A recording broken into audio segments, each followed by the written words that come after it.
Podcastera MX presenta. Yo invitaría a la gente que nos está escuchando que piense hacia adentro, que observe qué te pasa a ti primero, antes de poner tu atención afuera. Cuidado con eso de poner la atención, la mirada afuera. La mirada tiene que ir hacia adentro, queridos. Una mirada hacia adentro va a permitir que tú observes y que tú entiendas que todo lo que está pasando en tu cuerpo, que tus procesos de pensamiento, que tus emociones y la integración de todo eso en tu cuerpo, tu centro instintivo, tu centro sexual, tu centro motriz, tu centro emocional y tu centro racional, hay una comunicación entre todo ello. Me llamo Angélica Íñiguez.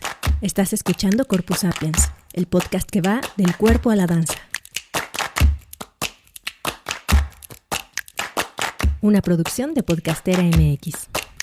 Hola, ¿cómo están? Esto es Corpus Sapiens y en este episodio tenemos como invitado a Gutenberg Brito. Él es actor, bailarín, director y productor de teatro. Como actor ha participado en películas como Gloria, de Christian Kelly, y en series como Club de Cuervos, que pueden ver en Netflix. Desde hace 12 años, Gucci, como le decimos de cariño, tiene su propia compañía de teatro y danza en Ciudad de México, Corazón Compañía Creativa. Hoy es doctorante de Artes Interdisciplinarias por el IMBA y becario del Programa de Apoyo a la Creación Artística. Les dejo su currículum completo y todos sus datos en la descripción del episodio. Y si les gusta este contenido, pueden apoyar para seguirlo produciendo comprando mi libro En Busca de la Libertad, Danza Experimental en Guadalajara, en los estudios Be Free Dance Academy y Pasaje Yoga, así como en las librerías La Elegante Vagancia y Mar de Tinta. O pueden apoyar con lo que cuesta un café en buymeacoffee.com/Corpus Sapiens. Todo lo encuentran en la descripción. Corpus Sapiens. Gutenberg Brito, muchas gracias por estar en Corpus Sapiens. Hoy vamos a hablar de la dimensión corporal y de la relación que hay con la actuación, con la danza, del mundo sensible. Vamos a hablar del juego, vamos a hablar del desarrollo humano, un poquito de todo. Como han sido los episodios de esta temporada, como una tablita de picar cosas diversas y deliciosas, esperemos. A veces un poco cómodas quizá, y si es así, pues ni modo. Es parte del show de Corpus Sapiens. Bienvenido, Gutenberg. Qué gusto que estés aquí. Ay, pues muchísimas gracias, Angélica. Muchas gracias por invitarme a Corpus Sapiens. Qué maravilla poder estar aquí. Y pues yo te voy a ayudar a picar en esa tablita, ¿no? Vamos a ver qué tantos ingredientes van a aparecer ahí en esa tablita. Exacto, es lo que te iba a preguntar. ¿Trajiste todos los ingredientes? Yo tengo aquí algunos. Traje varios para compartir con mucho corazón. Muy bien, pues para empezar, cuéntanos quién eres. Es más rico escucharlo de tu voz. Bueno, pues yo nací en Brasil, yo llevo 26 años aquí en México. Tenía como meta ir a España y resulta que pasando a México, eso nos pasa a muchos extranjeros que pasamos en México y tenemos que aprender una frase que dice, venía de paso, pero ya me quedé. Entonces yo llevo 26 años aquí en México, soy actor y he estudiado varias cosas, pero antes quisiera comentar que para mí lo importante es el momento en que estoy viviendo ahorita, que tiene que ver con la sensibilización, cómo permitir que todos los conocimientos, que los estudios encaucen en un reconocimiento del cuerpo del otro, ¿no? Que uno pueda tener mayor compromiso y cuidado con el cuerpo del otro, porque muchas veces, aunque haya estudiado danza, teatro, semiología, dirección, ¿para qué es todo eso?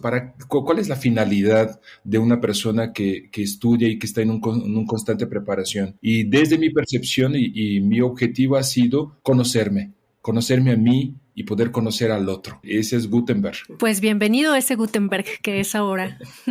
Siempre pienso, y lo digo seguido, en este ejemplo budista de la flama de la vela, ¿no? Que siempre somos los mismos, pero nunca somos los mismos como la flama de la vela, ¿no? Siempre vamos cambiándonos, pero nuestra esencia es la misma y bueno, ahí vamos. Ahí vamos. Gutenberg, cuéntame acerca de tu experiencia, tu relación con la danza y tu relación con el teatro. Creo que esa dimensión sensible a ti te viene de dos vías, ¿no? Desde la danza y desde el teatro. ¿Cuáles son tus inicios en esto? ¿Cuáles son los recuerdos más antiguos que puedas tener en relación con tu propio cuerpo y enseguida a través de la danza y a través del teatro o de la actuación? Creo que ha sido más allá del teatro. Ajá.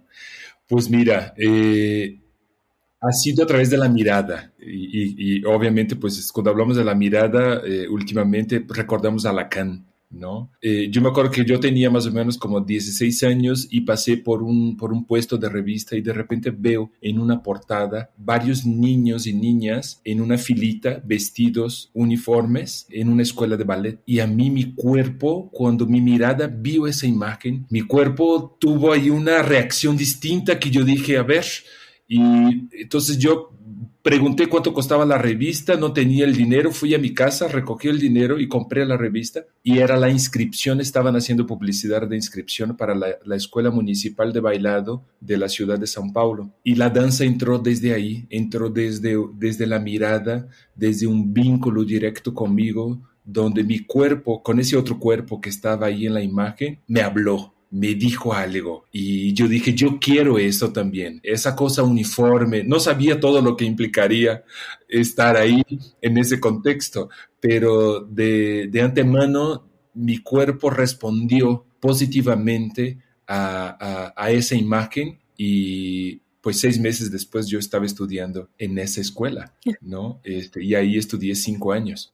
¿Y cómo fue tu relación? Me imagino que ballet clásico, danza académica, ¿no? ¿Cómo fue tu relación con el cuerpo en ese periodo de 5 años? Mira, fue muy interesante porque yo desde chiquito hacía mucho ejercicio, entonces me estiraba, como que yo tuve un crecimiento, yo mido 1,87 m, casi 1,90 m, y yo a los 12 años, de los 12 a los 14, en 2 años, yo crecí 10 centímetros, entonces yo no sabía un poco cómo mover mi cuerpo, era una cosa rara, ¿no? Muy delgado, muy flaco, y constantemente hacía ejercicio. Y entrar a la escuela de ballet me recordó mucho a la película de Billy Elliot, porque el examen que hacen con Billy Elliot, por ejemplo, fue un poco lo que lo que me hicieron en esa escuela, con una diferencia. Yo ahí no tenía el acompañamiento de mi familia porque yo lo hice oculto. Eso te iba a preguntar. Pensé que tal vez no sé, en Brasil, en tu contexto, a lo mejor el mito que tengo en la cabeza me hace pensar que hay una relación más estrecha con la danza,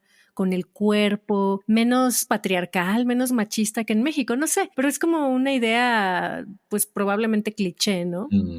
Pues te puedo decir que mínimo en mi familia y en São Paulo sí existía y todavía sigue existiendo, desafortunadamente, ese prejuicio de una persona que estudie ballet, ¿no? Que un hombre vaya a estudiar ballet.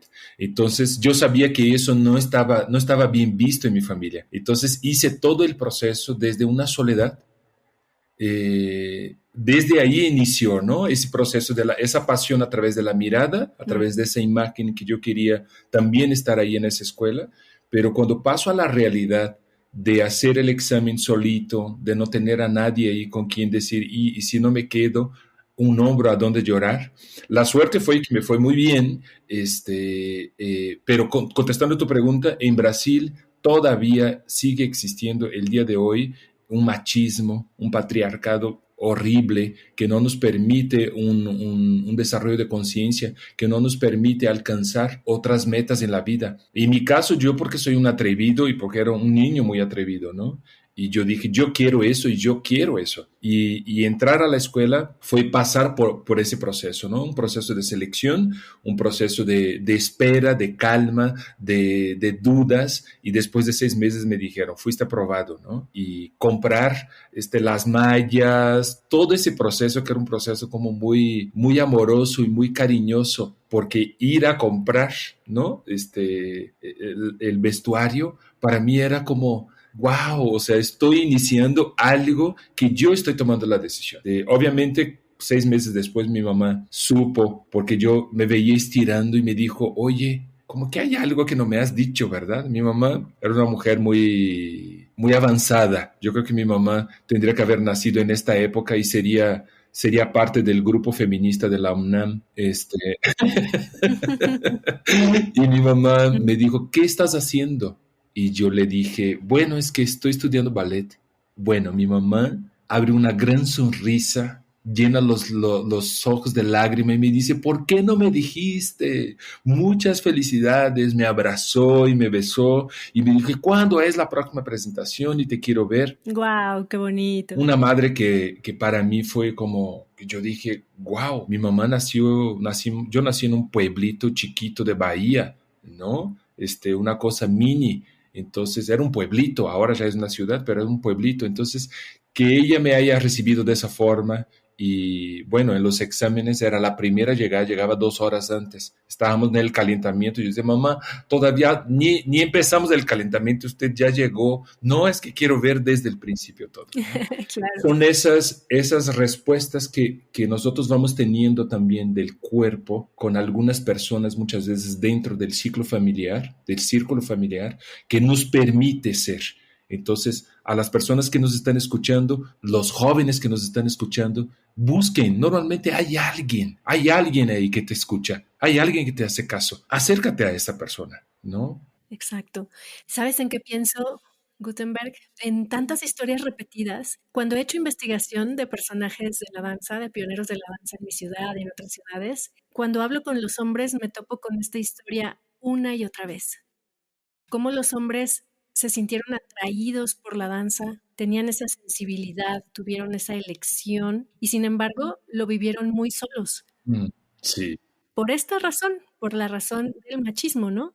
De estos dictados que suponen que los hombres se tienen que dedicar a ciertas cosas y las mujeres a ciertas cosas. Entonces, que una mujer estudiara danza, una niña, una joven estudiara danza estaba bien. Su problema empezaba cuando ella quería profesionalizarse y pues no, ahí ya no. Pero para los hombres es un problema inicial y creo que son muchas historias de vivir esta situación como agridulce, ¿no? Encontrar ese espacio tan rico que es la danza y vivirlo de una manera oculta o con mucho conflicto con la familia, ¿no? Qué fortuna que tuviste esa reacción inesperada de tu mamá, ¿no? Así es. Y no nos has contado la reacción de tu papá o de alguien más alrededor. No sé si todo fue a partir de ahí como miel sobre hojuelas, como sonó. No, desafortunadamente no. Mis hermanos cuando supieron, yo soy de una familia de 5 hermanos, hoy éramos 8, pero cuando yo nací ya se habían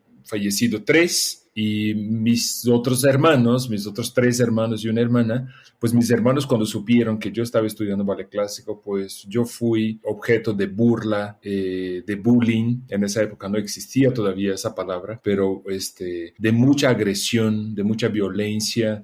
Y fíjate que yo tuve que sobreponerme porque esa decisión que yo estaba tomando, ese primer impacto con esa imagen de mi cuerpo, con los cuerpos de esa imagen de los bailarines, cuando yo tomé esa decisión, había algo en mi inconsciente que seguramente dijo, estás entrando en otros territorios, cuidadito aquí, ¿no? Y es muy interesante, Angie, porque el trabajo con el cuerpo va permitiendo que tú también tengas otra actitud ante la vida. Ese Gutenberg que entró a los 17 años para estudiar ballet clásico, desarrolló una gran capacidad. Yo empecé a tener muchísima fuerza de poder decir a mis hermanos, ustedes no tienen derecho de decirme eso, es mi vida. Y fue una batalla, ¿no? O sea, el primer año fue una batalla. Ya a partir del segundo año me dejaron en paz, entendieron que era una decisión que yo estaba tomando y una decisión que yo estaba tomando con el cuerpo. No era solamente con una idea, con una palabra, con un discurso. No era un discurso. Era poner el cuerpo ahí. Y cuando pones el cuerpo ahí, con tus mallas, con tus zapatillas,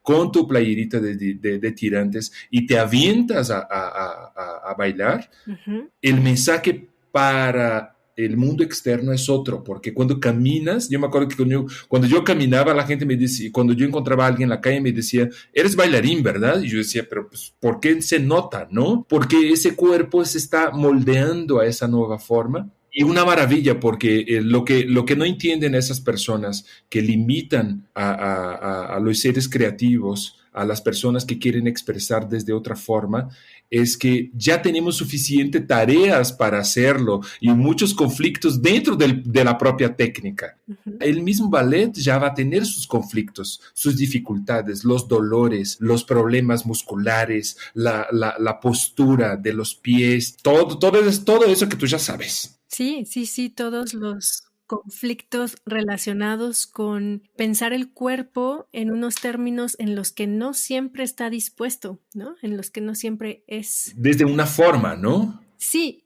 hay muchas cosas que van moldeando el cuerpo en una clase de danza y creo que no es únicamente todos los demi-pliés y tondios y battemans y todos los ejercicios propios de la clase de danza, sino la forma de pensar el cuerpo y las emociones que van rodeando nuestro cuerpo y cómo vamos pensando en nuestro cuerpo, ¿no?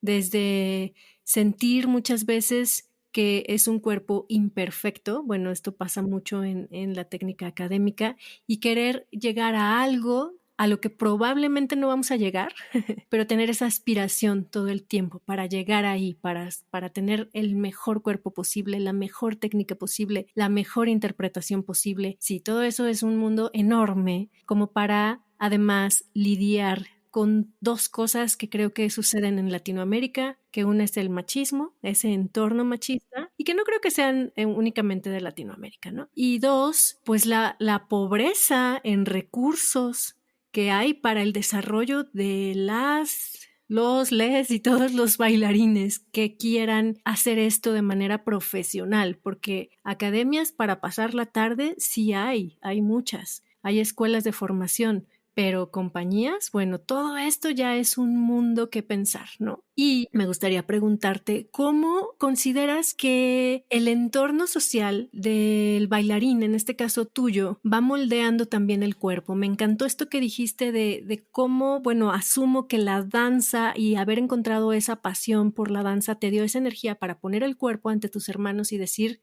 este soy yo, esto es lo que yo quiero hacer. ¿Cómo la parte emocional consideras que se va viendo reflejada en el cuerpo y no solo el trabajo físico del bailarín? Pues es muy interesante porque siento que nosotros como personas contemporáneas, actuales, tenemos la tendencia de dividir la reflexión para un proceso de entendimiento, para un mejor entendimiento. Pero el problema es que muchos se lo creen, que estamos separados. Muchos se lo creen, que cuando hablamos de la mente, cuando hablamos de las emociones o cuando hablamos del cuerpo, estamos hablando de tres cosas distintas. Y lo que no entendemos es que se separa solamente como una cuestión pedagógica, como una metodología de entendimiento. Pero todo ocurre en mi cuerpo. Uh-huh. Mi pensamiento ocurre en mi cuerpo. Mis emociones ocurren en mi cuerpo. Todo está ocurriendo en mi cuerpo. Ese es el centro. Ese es el centro instintivo. Ese es el centro que ya viene la información completa, ¿no? El cuerpo ya viene lleno. A lo mejor vas a aprender un poco de la personalidad, vas a poder moldear un poco tu tono de voz, vas a poder aprender cosas dependiendo de tu cultura, pero todo ocurre en el cuerpo. Cuando pones el cuerpo en juego, estás poniendo tu mente, estás poniendo tus emociones, estás agregando mucha fuerza. Cuando decía un maestro mío, una persona que trabaja la expansión del pensamiento es una persona que está trabajando la expansión de su conciencia. Si yo tengo la capacidad de imaginar 10 planetas tierras, el tamaño de 10 planetas tierras, ese es el tamaño de mi conciencia. Si yo tengo la capacidad de imaginar 1.000.000 de planetas tierras, esa es la capacidad que yo tengo. Entonces depende mucho de tu capacidad, qué tanto te has ejercitado en ese sentido, ¿no? Cuando tú me preguntas cómo era el entorno social, yo sentí que cuando yo puse el cuerpo a través de la danza, a través del ballet, que era una técnica bastante compleja, que quiero rescatar un poquito eso que tú decías, ¿no? Que ya hay una serie de dificultades que vamos a tener ahí. Quiero hacer un paréntesis antes de contestarte la pregunta. Yo tenía un maestro muy violento, que era considerado uno de los grandes maestros. Para las personas que nos están escuchando, estoy hablando de la década de finales de los 90s. Y yo me acuerdo que cuando yo entré a esa escuela, nos hicieron un grupo de puros hombres. Esa historia es muy interesante, te va a gustar.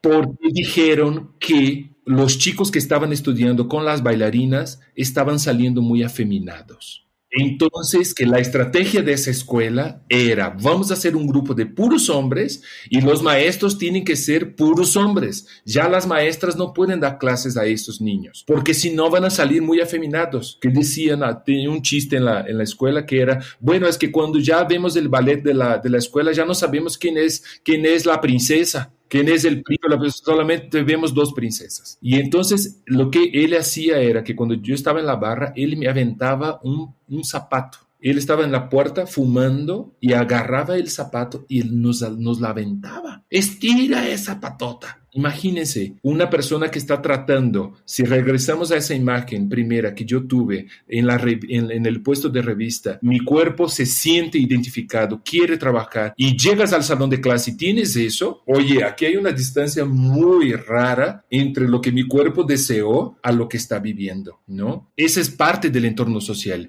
Lo que no entienden tanto ese tipo de maestros como la sociedad que impide a que un bailarín se desarrolle, es que cuando el bailarín está trabajando su cuerpo, él está trabajando sus emociones, está trabajando su pensamiento, está desarrollando un carácter. Y ese carácter le va a dar la posibilidad de decir, no, basta, suficiente. Tú no tienes derecho sobre mi vida. Y eso es una belleza y eso uno agradece. Por eso la danza en México sigue existiendo porque son personas valientes. ¿Cómo admiro a ustedes? ¿Cómo admiro? Porque todo está en contra. Todo está en contra. Entonces yo digo, ¿por qué siguen? Siguen por eso, Angie. Siguen exactamente por eso, porque han construido un carácter, han expandido sus emociones y han expandido su capacidad de pensamiento. Me encanta esta reflexión porque si ustedes creían que la danza es ese territorio de libertad en el que todos los bailarines se desarrollan armoniosamente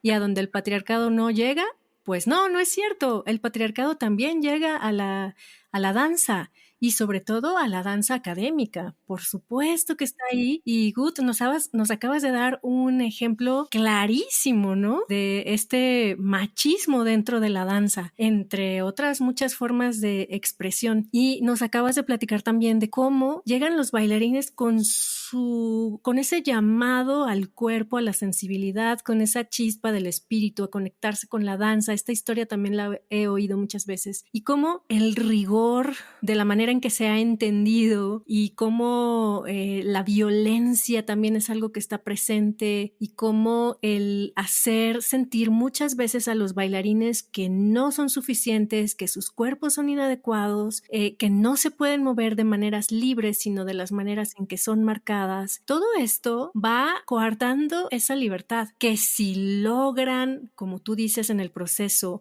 primero seguir, luego forjar ese carácter y asumir y aprender todo lo que pueden aprender de la danza con todo su contexto, pueden recuperar esa libertad en algún momento, ¿no? O sea, pueden darle la vuelta y volver a encontrarse con esa chispa. Si bien tienen que pasar por procesos súper complejos, ¿no? Y aquí me surge la reflexión también, que bueno, quizá es una reflexión que se sale un poco de nuestro tema, pero quiero mencionarlo, que siento que en nuestros países en los que no hay un desarrollo artístico prioritario para el Estado, donde no hay, o sea, realmente uno de los miedos de los padres, de los bailarines, pues es de qué van a vivir, ¿no? Y los entiendo, es un miedo real. No hay compañías de danza suficientes a donde realmente puedan aspirar a tener un trabajo como cualquier otra persona, ¿no? Uh-huh. Realmente son muy pocos los bailarines que llegan a pertenecer a compañías profesionales o que logran tener proyectos propios con una solidez importante. Uh-huh. Entonces, me parece que en este sentido, las escuelas de danza podrían al menos plantearse la pregunta de ¿qué estamos haciendo? ¿Por qué estamos dirigiendo la educación de estas niñas y de estos niños hacia donde la hemos dirigido ya en el pasado, que es hacia crear primeros bailarines y hacia una competencia feroz y tener un desarrollo técnico así tremendo? Sí, seamos realistas, en este país, ¿cuántos de estos niños van a llegar a ser bailarines? Y de verdad queremos queremos que pasen por esos procesos emocionales y físicos de tanto dolor, de tanta violencia que todavía sigue existiendo. Y bueno, se han hecho ahora muchísimas denuncias de maestros abusivos, pero creo que en nuestras infancias todos tuvimos maestros abusivos, ¿no? Yo recuerdo también cuando hice una audición para entrar a la escuela, a una escuela de ballet pública cuando era niña, la maestra decía, esta niña sí sirve, esta no sirve, esta sí sirve, esta no sirve, con un lenguaje de verdad muy violento. Y por supuesto, no me importa decir el nombre de la maestra ni de nadie, porque no estamos haciendo señalamientos personales, sino a todo un sistema, a toda esta forma violenta de nuestra sociedad que permea todos los espacios, incluso el que todo el mundo creía que era el espacio de la libertad, que es el espacio de los artistas y de la danza. Bueno, ya me fui muy lejos, pero ya regresé. Está increíble. Mira, y frente a eso que tú dices, habría que preguntar, el Estado habría que preguntar, ¿cuántos bailarines formamos por año? ¿Cuántos bailarines este año ya supuestamente ya estarían graduados y tendrían que vivir de su propio trabajo? ¿Y qué respuesta nosotros como sociedad podemos dar a ellos? Que esa es una responsabilidad. Las academias, las escuelas tendrían que pensar exactamente lo que tú estás comentando. A ver, estamos formando estos bailarines, ¿para dónde? ¿Para quiénes? ¿Desde dónde? ¿Cómo van a sostenerse como personas? ¿No? Y ahí entraría otra opción. Si uno hace este tipo de reflexiones, uno tiene que llegar a encontrar algunas soluciones. Y una de las soluciones es, pues voy a formar también a mis bailarines en gestión cultural, en preparar una carpeta, en cómo abrir una compañía, en cómo hacer trabajo de grupo, cómo hacer trabajo de grupo. Y eso ahí yo creo que es una área de oportunidad que tenemos bastante cancelada todavía. Todavía no estamos poniendo la atención en ese sentido. Yo trato de invitar a los artistas, principalmente a los jóvenes, de que no esperen, de que mientras estás estudiando ya empiezas a hacer tu proyecto, ya empiezas a hacer unificar trabajo de grupo. Tu generación es un buen ambiente para que tú puedas construir tu compañía, que tú puedas construir el espacio, entender cómo funciona este sistema. Y yo quisiera comentar ahí, mi querida, regresando a nuestro tema anterior, que tiene que ver con esa mirada de que los bailarines o que los artistas normalmente ponemos afuera. ¿Qué quiero decir con eso? Cuando yo estoy preocupado con lo que dicen, como dice mi maestro de mí, no hace el artista una reflexión interna de cómo estoy yo, cómo me siento yo. Y yo me acuerdo que cuando yo estaba en esa escuela de ballet, yo salía sonriendo, Angie, después de que me aventaban los zapatos y me gritoneaban. Yo salía feliz. Es una escuela que todavía existe en Brasil, en São Paulo. Es una de las grandes escuelas, con salones inmensos, con el piano de cola. Tenía una pianista maravillosa que se llamaba Vania, y esa mujer era una de las grandes pianistas en São Paulo y nos iba a tocar en vivo. Había momentos donde nosotros hacíamos el plié llorando y el maestro golpeaba en el piano. ¡Vania, ya! Decía, ¡para! Ve, mira cómo los tienes a todos los bailarines. Todos llorando porque la pianista entregaba todo su corazón, todo. ¡Ay, mira! Me pone la piel chinita de recordar eso. Y eso no hay patriarcado que rompa. Cuando encontremos a artistas que tienen la capacidad de poder poner su corazón ahí. Porque nosotros como alumnos estamos dispuestos, y eso es lo que tienen que entender los directores de las escuelas, tanto de danza como de teatro, como de cine, como de pintura, de las escuelas de arte. Tienen que entender que cuando un alumno llega a esa escuela, el alumno está confiando, está poniendo su corazón ahí. El alumno llega con el corazón adelante. Y ese corazón, cuando uno llega con el corazón adelante, corres riesgo de que esa escuela patee tu corazón, tire tu corazón al piso, ¿no? Lo aplaste. Y para mí esa experiencia, mi querida Angie, yo salía de esa escuela feliz. Yo salía con una sonrisa que no me cabía. Yo decía, es que siento que algo está expandiendo en mí, aún con todo lo negativo que había, aún con toda la oposición, aún con toda la negación social alrededor mío. Cuando el cuerpo está trabajando, cuando el ser humano pone el cuerpo, ahí hay cambio. Esa es la oportunidad que nosotros tenemos como sociedad, de poner nuestro cuerpo ahí. Y cuando nosotros ponemos nuestro cuerpo ahí, en las manifestaciones, en levantar la voz, en decir no acepto esto, es poner el cuerpo. Estamos poniendo el cuerpo. Estoy de acuerdo.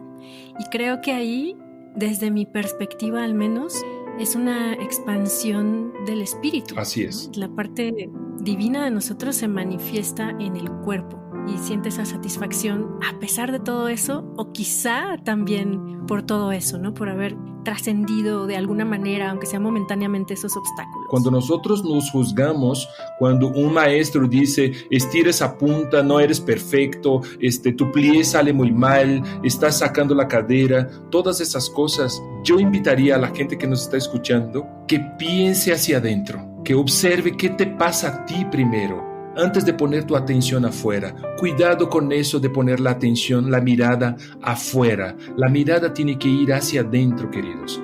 Una mirada hacia adentro va a permitir que tú observes y que tú entiendas que todo lo que está pasando en tu cuerpo, que tus procesos de pensamiento, que tus emociones y la integración de todo eso en tu cuerpo, tu centro instintivo, tu centro sexual, tu centro motriz, tu centro emocional y tu centro racional, hay una comunicación entre todo ello. Por lo tanto, evita poner la atención afuera, lleva tu mirada hacia adentro y vas a encontrar un reflejo mucho más interesante y mucho más integral de tu propia persona. Esto me parece una gran reflexión. En mi experiencia con personas de la danza alrededor, no se entrena desde pequeños, ¿no? Tú aprendes mirando afuera, aprendes desde afuera, siempre colocas tu mirada afuera. Si te miras es a través del espejo, básicamente. Y esta mirada interna, introspectiva o la propiocepción se aprende después, lo llegan a aprender después, ¿no? Y creo que va en varios niveles. En un nivel que va desde la sensación, cómo se está sintiendo este movimiento internamente, emocionalmente, hasta tan profundo como quieras, para llegar al autoconocimiento. Creo que es fundamental autoconocerse adentro y afuera, ¿no? Así es. Yo acabo de dar un taller en Mérida, y la conclusión del taller que di, una de las alumnas dijo algo que a mí me impactó y que me dejó muy contento, muy feliz y muy preocupado y ocupado a la vez. Como síntesis, ella dijo, educar desde el amor y no desde la herida. ¡Wow! Entonces, cuando dijo eso, yo dije, a ver, ¿de qué estamos hablando aquí? Yo estaba dando un taller en la Escuela Superior de Artes de Yucatán. Yo este año obtuve la beca de creadores escénicos con trayectoria en la categoría de interdisciplina, y mi proyecto es exactamente trabajar con los actores desde el cuidado, desde el amor, que se puede educar desde ahí, que se puede educar desde el respeto, que se puede decir, ¿quién quiere presentar primero? ¿No te sientes bien presentando primero? Ok, ¿quién más? ¿No? Que uno puede poner un freno de mano y poner la persona primero. Antes de ser artista eres persona. ¿Y cómo estás tú hoy? Esa es la pregunta que hay que hacer constantemente. Llega el alumno, uno debería de preguntar, ¿cómo te sientes hoy? ¿Cómo te sientes hoy para hacer el plié? ¿O no sientes hoy para hacer el plié? ¿O cambiamos la estrategia? ¿Cómo está mi grupo? ¿Cómo podemos leer? Cuando ella dice esa frase, tiene que ver exactamente con la propuesta del taller que yo di a ellos allá. Trabajar desde el cuidado, trabajar desde el amor. Es posible educar. Porque cuando ella dice educar desde el amor y no desde la herida, ¿la herida de quién estamos hablando? Estamos hablando de la herida del maestro. Estamos hablando de la herida de la institución, que cuando hablamos de institución, ojo, estoy hablando de las personas que hacen parte de la institución. La institución no es un ente ahí que nosotros no sabemos quién es. Estamos hablando de una persona, de personas, de los directores, subdirectores, coordinadores, secretarios académicos. Estamos hablando de ustedes, de la herida de ustedes. Por lo tanto, la invitación es, vayan a terapia, hagan deporte, trabajen su cuerpo, trabajen su mente. ¿No quieres ir a terapia? Ok, escribe, pero no vengas a traer tu herida. Tu herida es tu herida. Cada quien aquí trae su mochilita. Los alumnos ya traen su mochilita, pero también traen su corazón aquí adelante. ¿Qué derecho tienes tú como secretario académico? Porque yo lo digo secretario académico porque yo tuve una experiencia horrible durante mi proceso de formación, ¿no? Discriminación, ¿no? Racismo. Y yo tuve que levantar la voz adelante de la directora y la secretaria académica y decir, oigan, eso es racismo, eso es racismo. Y hay que levantar la voz. Entonces, en ese sentido, uno tiene que entender, las otras personas que están en esas cabezas, tienen que entender que a ustedes les toca cuidarse, a ustedes les toca encontrar su propia terapia. ¿Quieres psicoanálisis, psicocorporal, aromaterapia, lo que quieras, lo que esté más cerca de tu casa, ¿va? Para que no falles, para que llegues. ¿Para qué? Para que podamos educar desde el amor y no desde la herida.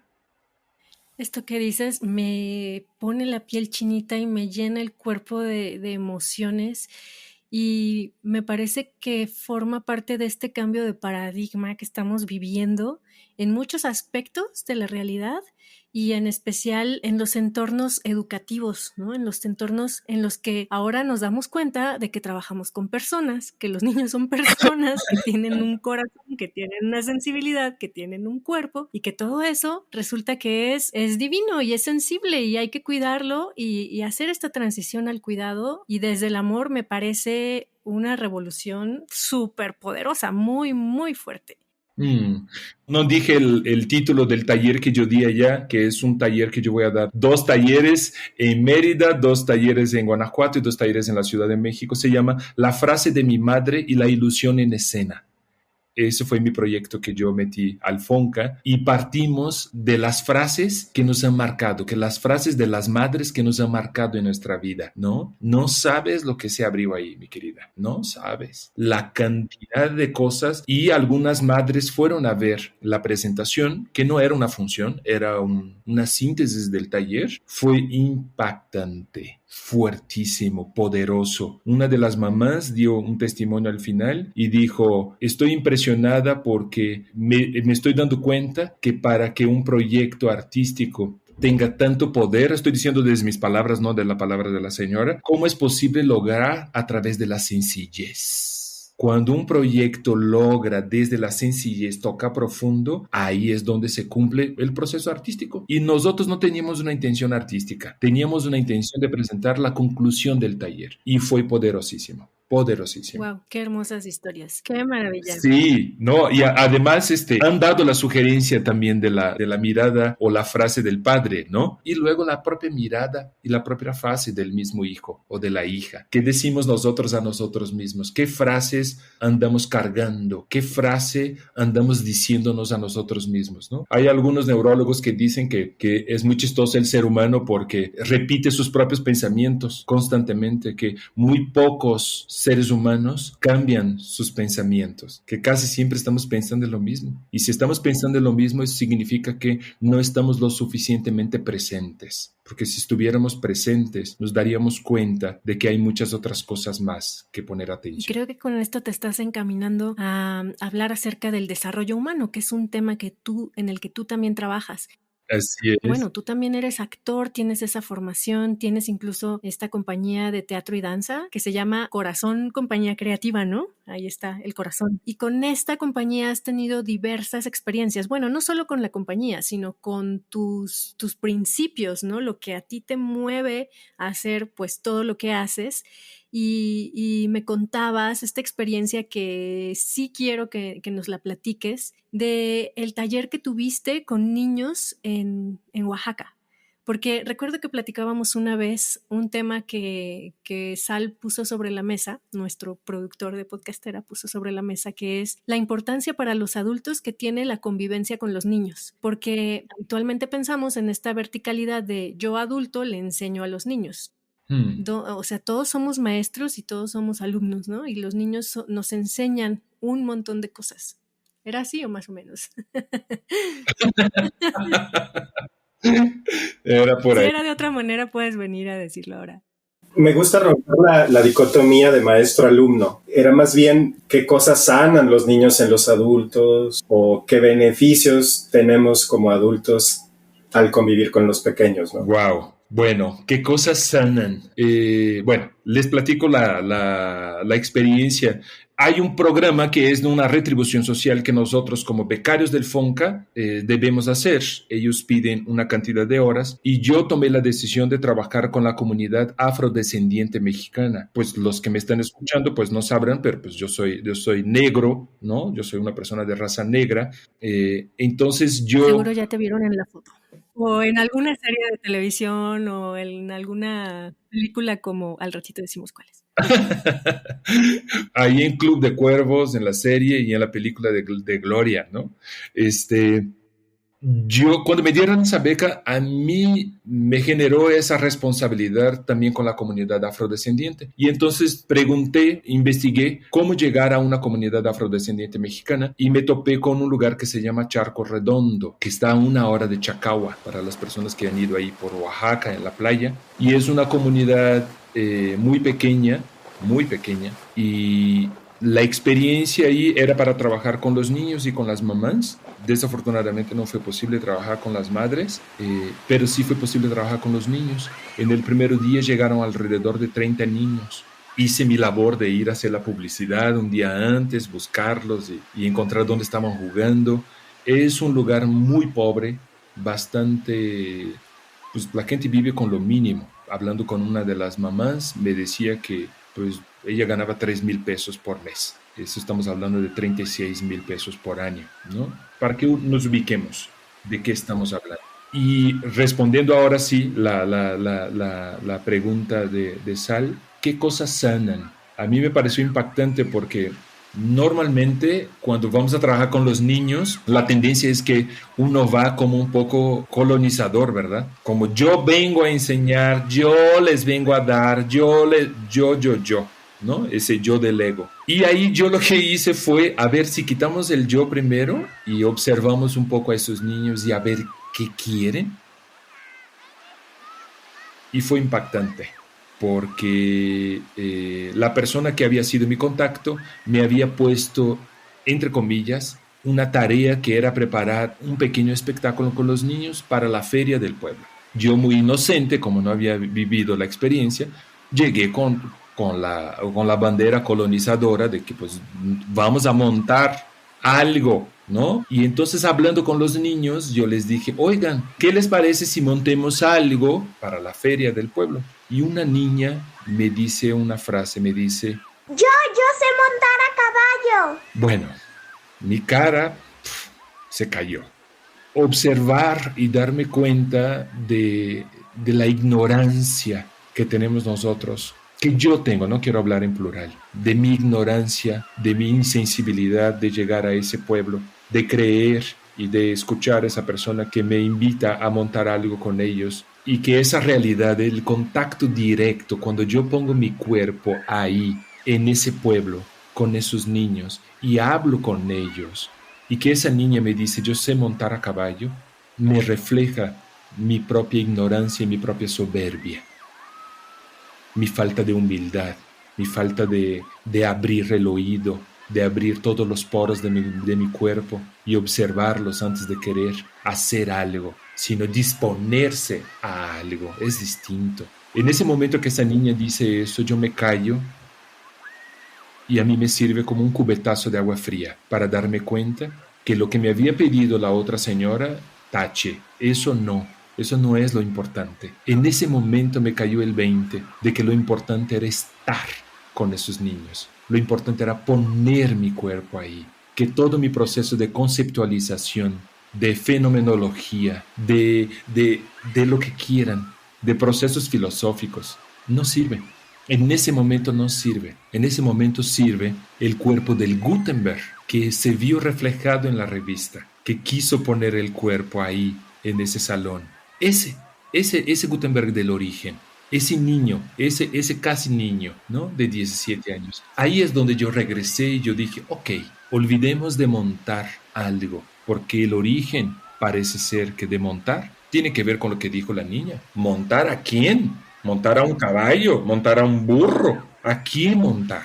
Entonces, en ese sentido, creo que lograron sanarme ahí, de quitar esa parte colonialista que dentro del doctorado me decía Arturo Díaz, que es el director actual del CITRO, del Centro de Investigación Teatral Rodolfo Sigle, consultándolo exactamente por mi investigación, y él me decía, asume Gutenberg y darte cuenta que tú también tienes una parte ya colonizadora. Porque yo decía, no, es que yo soy negro, es que yo soy extranjero, es que yo soy artista y además soy vegetariano, pues ya.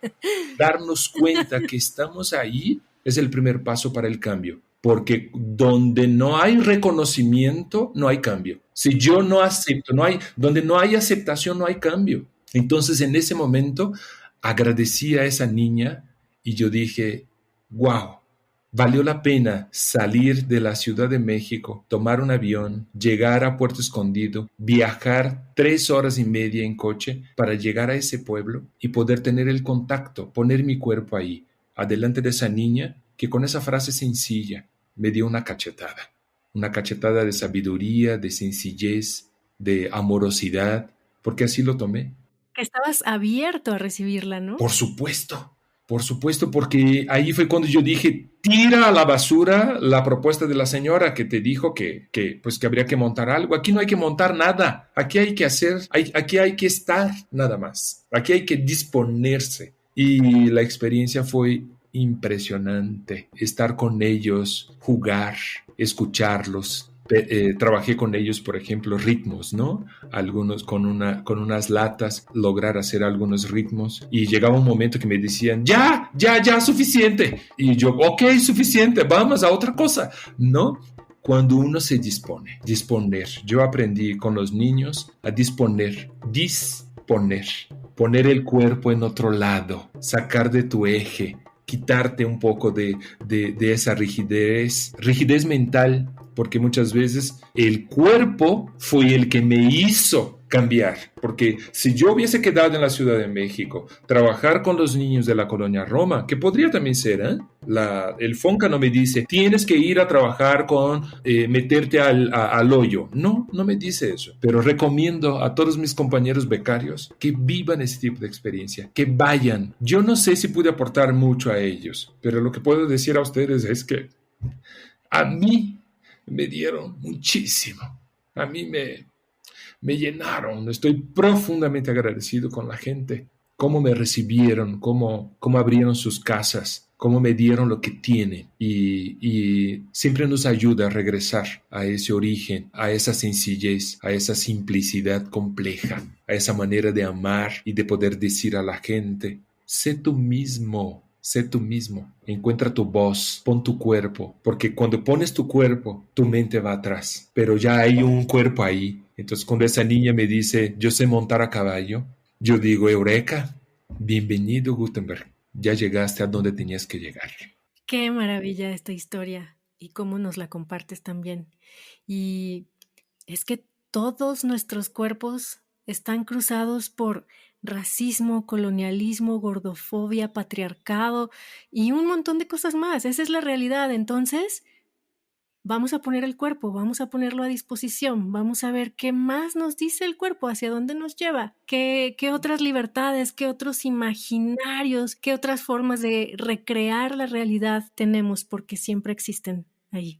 El juego ahí fue súper importante de hacer un trabajo de reconocimiento. Les platico otra experiencia que tuve con ellos, que surgió ahí. No fueron ideas que yo llevé preconcebidas, fueron cosas que fueron surgiendo ahí, porque ya en el momento que yo quité esa obligación de tener que montar algo, yo dije, pues obsérvalos, abre tu mirada, abre tu cuerpo, y entonces tuve la idea de pedirles que ellos me mostraran a través de su propio cuerpo las actividades de sus papás, qué es lo que hacían sus papás, para que yo supiera un poco. Y esa experiencia fue tremenda, maravillosa, increíble. Les dije, bueno, tienen un tiempo para poder ir a recoger cosas si necesitan, para poder hacer esa imitación, presentación, como ustedes quieran. Poner el cuerpo ahí en el cuerpo del padre, ¿no? De la actividad del padre. Una niña trajo un machete. Y cuando ves el video, con la niña con ese machete, lo primero que hacemos nosotros de la ciudad es ¡un machete! Y entonces, para ellos es algo común. Lo saben agarrar, lo saben usar mejor que nosotros. ¿no? Para no hablar en plural, lo saben usar mejor. Pues yo nunca he agarrado uno. ¿No? Empezar. Por ejemplo, ¿no? Y entonces, Ni siquiera en el baile de los machetes porque les tocaban a los hombres. cuando yo veo la presentación de ellos, me quedé encantado y yo dije, bueno, perfecto, y ya, empezamos a jugar. El día siguiente les dije, oigan, vamos a hacer hoy la presentación de las actividades de las madres, del trabajo de las madres. Y oh, sorpresa, ahí me dijeron, no, es que mi mamá no hace nada. Y yo, ¿cómo? ¿No hace nada? No, no, no hace nada. Y yo, a ver, pero tu mamá no limpia la casa. Sí. ¿Y tu mamá no prepara de comer? Sí. ¿No te baña? Sí. ¿No plancha? Sí. ¿No cultiva ahí a lo mejor jitomates? Sí. Y yo dije, ¿y eso no es hacer nada?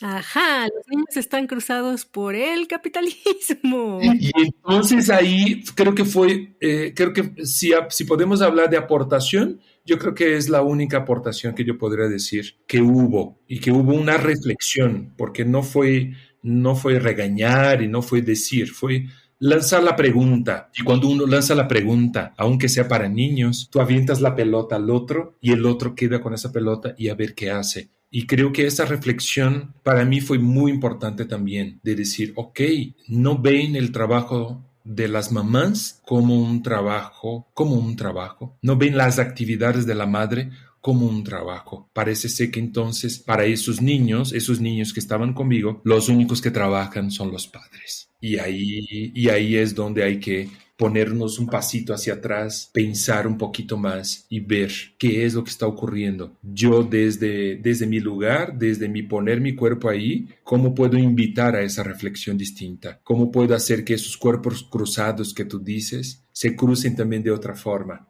Ujú. Las preguntas creo que son semillas maravillosas que las echas y no tienes la menor idea de si van a germinar, dónde van a germinar, en qué, pero es lo mejor que podemos hacer muchas veces.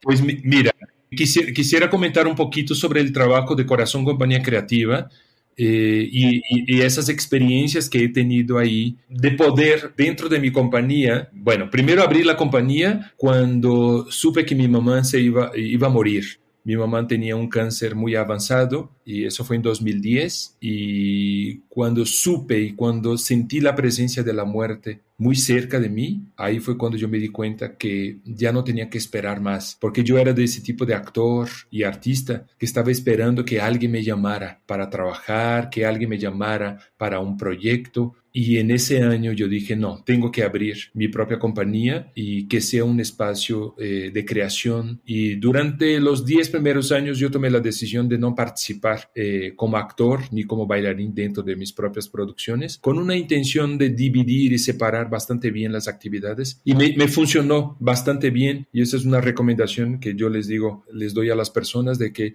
ya no esperes más. Tú haz tu compañía ahorita, empieza a hacer tus proyectos, empieza a levantar tus proyectos, levanta tu voz, di lo que tienes que decir. No esperes ni que el gobierno ni que las instituciones te autoricen. Tú levanta la pluma, empieza a escribir, empieza a hacer, empieza a ensayar y saca tus proyectos adelante. Y ojo, y con eso cierro, revisa muy bien qué quieres decir, revisa también si tú no estás repitiendo un proceso capitalista, si no estás repitiendo un proceso paternalista, patriarcal, si no estás copiando a otro hombre blanco, europeo, listo en el poder, a ver si no estás, ¿dónde está tu voz? ¿Cuál es tu voz? ¿Tú qué quieres decir? ¿Qué quieres decirnos? ¿De qué manera? Sé libre. Di de tu manera. No tienes por qué justificar a través de Freud, de Michel Foucault, de Deleuze. No tienes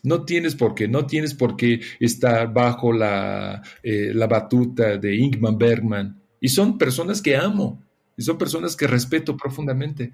Pero no tienes por qué. No tienes por qué. Escucha tu voz, permite, pon tu cuerpo ahí y vas a ver que tu cuerpo va a decir lo que tienes que decir. Me encanta. Creo que con esto podemos cerrar la tablita de picar. Ya se nos llenó de cosas deliciosas. Nos quedaron algunos ingredientes afuera, pero Creo que en este momento es lo que tenemos es suficiente. En otro momento podremos incluir otras cosas, pero me parece súper valioso, súper poderoso estas preguntas que nos haces y este cierre finalmente de escuchar la voz y preguntarte qué te dice tu voz, qué te dice tu cuerpo. Exacto.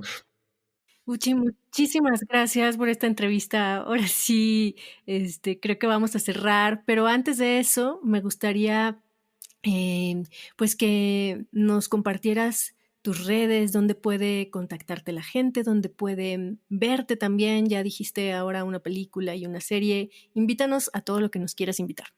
¿Dónde está tu cuerpo? ¿Dónde está tu cuerpo ahora? Pues mi cuerpo ahora está con esa beca que estoy muy, muy contento y agradecido al FONCA por haberme mirado, porque durante mucho tiempo no lo creí de que me la dieran y finalmente ahí está. Bueno, mis redes sociales, en Facebook yo estoy como Gutenberg Brito Patativa y en Instagram estoy como @GutenbergBrito P de Pedro. ¿Y a dónde les puedo invitar? Pues en Netflix ahí está lo de Club de Cuervos, ahí salgo. También está una película ahí mismo en Netflix, Gloria. He participado de algunas series, participaciones bastante interesantes. Hay una en la serie de José José, creo que es el capítulo 49. Ahí está padrísimo, está divertido ese personaje. ¡Guau! Hay tantos capítulos, nunca lo he visto, perdón. No pasa nada. Está en la Guzmán, yo ahí salí como el papá del novio de la Guzmán. Salí también en la de Juana Inés del Canal 11, que fue una producción del Canal 11. Salí también en Mozart in the Jungle, donde está Gael García. Hay algo muy chiquito en el Palacio de Bellas Artes que hicimos. Y ahorita lo que yo estoy haciendo, mi cuerpo, ¿dónde está? Pues estoy trabajando dentro de ese apoyo en Mérida, ¿no? Voy a regresar a Mérida a trabajar con la Escuela Superior de Artes de Yucatán y el próximo año estaré en Guanajuato. Aquí estoy, doy cursos de desarrollo humano, me encanta participar, me encanta hablar, pues tenemos que programar otra, ¿no, Angélica? Claro, porque nos quedó, o sea, todo esto del desarrollo humano sí lo tenemos que platicar. Vamos a programar, yo creo que una siguiente temporada va a ser con los mismos invitados que hemos tenido en esta, con todos los temas buenísimos que se han quedado ahí fuera. Por supuesto que están las puertas abiertas de Corpus Sapiens para ti.